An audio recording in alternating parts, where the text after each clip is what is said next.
তৃণমূল এখন ভেঙে খান খান, নকল বুঁদির গড়ে এখন কার্যত একা মমতা বন্দ্যোপাধ্যায়।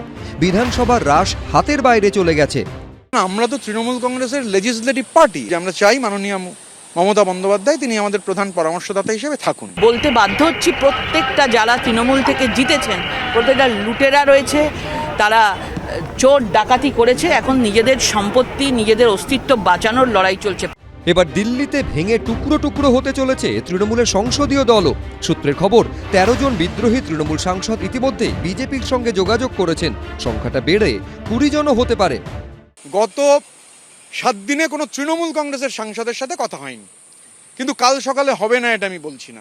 কালকে পরশু যদি কথা হয় সাংসদদের কারোর সঙ্গে, তাহলে বোঝার চেষ্টা করবো যে দিল্লিতে কি হচ্ছে। এখন প্রশ্ন হলো, দিল্লিতে তৃণমূলের এই ভাঙন কোন মডেলে হবে? পশ্চিমবঙ্গের মতো ঋতব্রত মডেলে, নাকি আম আদমি পার্টির মতো রাঘব চাড্ডা মডেলে? এপ্রিলে বিজেপিতে যোগ দেন রাঘব চাড্ডা সহ আম আদমি পার্টির 7 জন রাজ্যসভার সাংসদ। রাজ্যসভায় আম আদমি পার্টির সাংসদ সংখ্যা ছিল 10, তার মধ্যে 7 জন দল ছাড়ায় দলত্যাগ বিরোধী আইন কার্যকর হয়নি। এরপর এই 7 জনই বিজেপিতে যোগ দেন। ফলে রাজ্যসভায় বিজেপির নেতৃত্বাধীন এনডিএর সাংসদ সংখ্যা বেড়ে হয় 145। অর্থাৎ রাজ্যসভায় 2/3 সংখ্যাগরিষ্ঠতার জন্য প্রয়োজনীয় সংখ্যা 163-র আরও কাছাকাছি পৌঁছে যায় এনডিএ শিবির। এখন প্রশ্ন হলো, তৃণমূলের বিদ্রোহী সাংসদরা কি সরাসরি বিজেপিতে যোগ দেবেন, নাকি ঋতব্রত মডেলের মতো নিজেদের আসল তৃণমূল আখ্যা দিয়ে মমতা বন্দ্যোপাধ্যায়ের কাছ থেকে সরে যাবেন?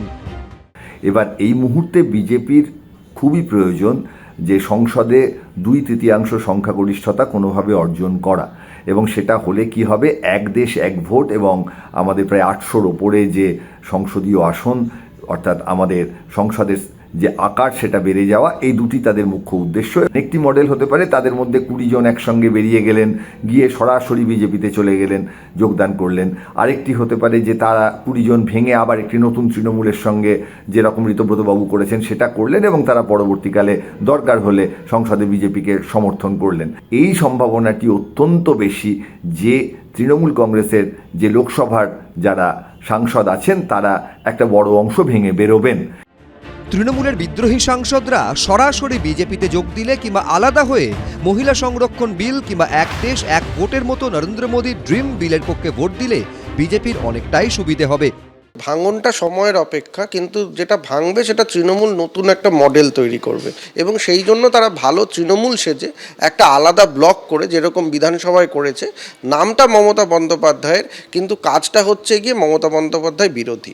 লোকসভাতে কিন্তু অভিষেক বন্দ্যোপাধ্যায় সাংসদ আছেন, এইখানে মমতা বন্দ্যোপাধ্যায় বিধানসভায় তিনি নির্বাচিত কেউ ছিলেন না, ফলে সেইখানে অভিষেক বন্দ্যোপাধ্যায়কে সরাসরি চ্যালেঞ্জ করে যিনি অভিষেক বন্দ্যোপাধ্যায় থেকে বেরিয়ে আসবেন, যেটা কাকলি ঘোষ হতে পারেন বা অন্যান্য কেউ হতে পারেন, সেটা কিন্তু অনেক বেশি চ্যালেঞ্জিং। আমি মনে করছি ভাঙবে, কিন্তু ভেঙে তারা এখনই সরাসরি কোনো দলে যাওয়ার সিদ্ধান্ত নেবে না।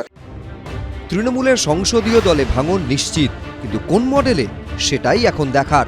এবিপি আনন্দ। এবিপি আনন্দ, এগিয়ে থাকে, এগিয়ে রাখে।